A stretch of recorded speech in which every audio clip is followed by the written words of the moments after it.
What's up, metalheads? My name's Jamie. This is the BladesAndEDC channel. If you're new, please consider subscribing. And if you enjoy this video, please hit that like button for me. It helps the channel to grow, and I greatly appreciate it. Today we are going to take a look at a budget offering from Spyderco. This is the Spyderco Astute. These run about $50 to $52, somewhere in that range. Plus or minus, depending on where you find them at. And it's rare you see a new Spyderco for that $50 range. So this one is made in China, which isn't a bad thing. Isn't necessarily a bad thing when you consider the price.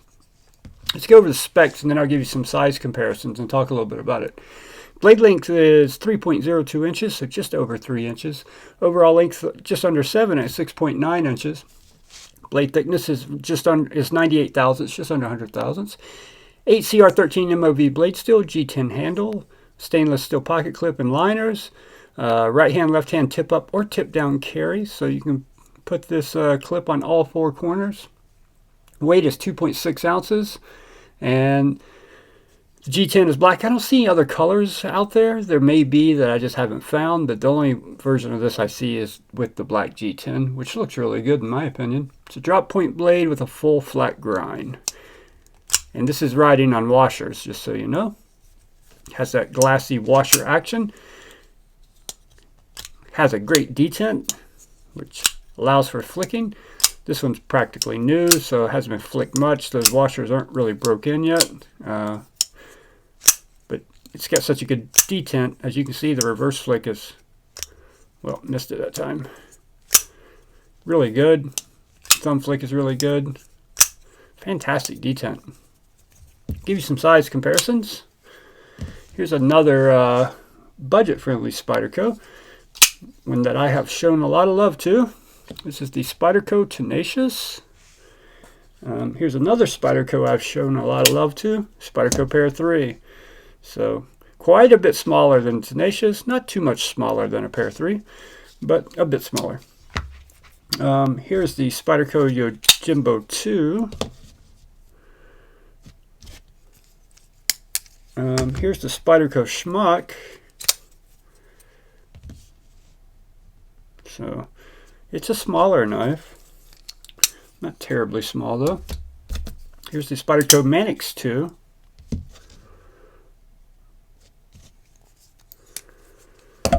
Spyderco Native 5 with some fingerprints all over it. Spyderco Lil Native,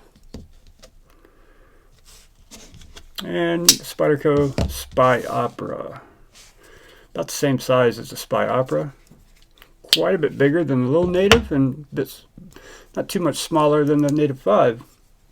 Let's do a couple non-Spyderco knives here. Here's the AD 20.5. Here's the Benchmade Bug Out.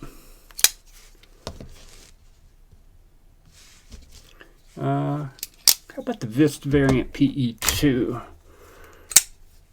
think that'd be closer in size. Yeah, those two are pretty close in length anyway.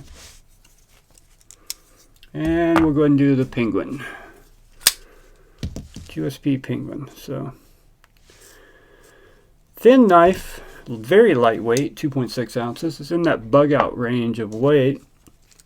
It doesn't have the kind of action you get from cage ceramic ball bearings, but the benefit of washers is that the pivot's tight. There's not room for gunk or dirt and pocket lint and stuff to get in there, so it keeps your pivot cleaner.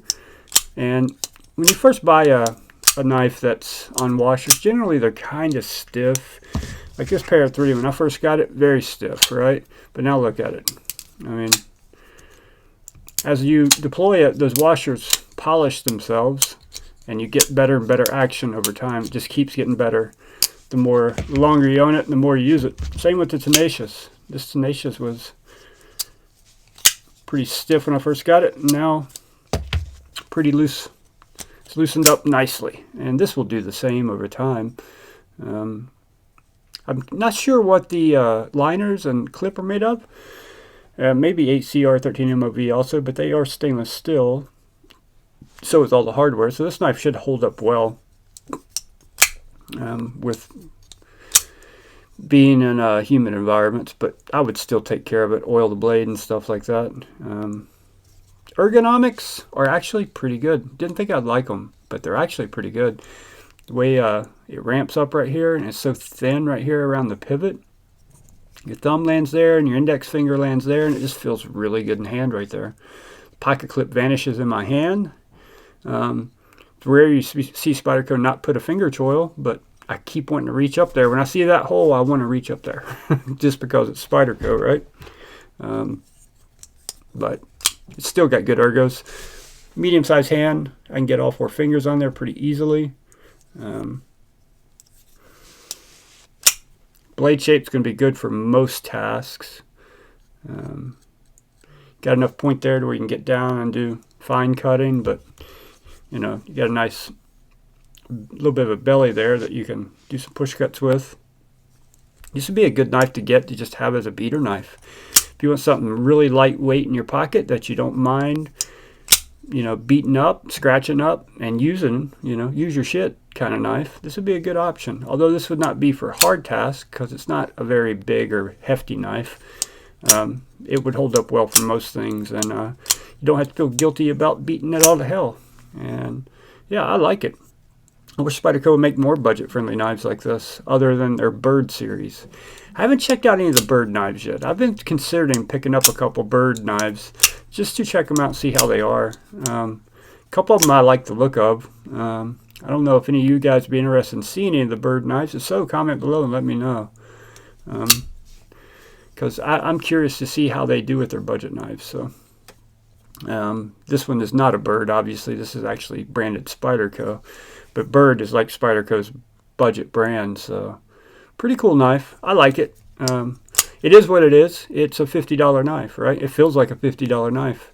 You know, you can definitely get knives for $50 with much better action than this. You know, just as an example, how about, where'd I put it at? Did I leave it over here? I think I did.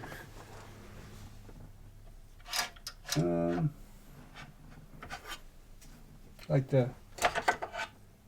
here's the Sin-Cut Honorous, a liner lock. You know, in that $50 range, you can get that. I was looking for the Sin-Cut Tynan. I had it out, but I'm not seeing it. Oh, there it is. Or like the Sin-Cut Tynan, you know. Both of these feel better in hand to me. They're larger knives, though. Both are made in China. Both are on ceramic ball bearings, which is, you know, as far as action goes and drop shut, it's a good thing.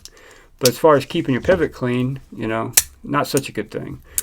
That's the good thing about washers, is this knife will stay clean much longer than a knife with ball bearings around the pivot. So, you know, to each their own.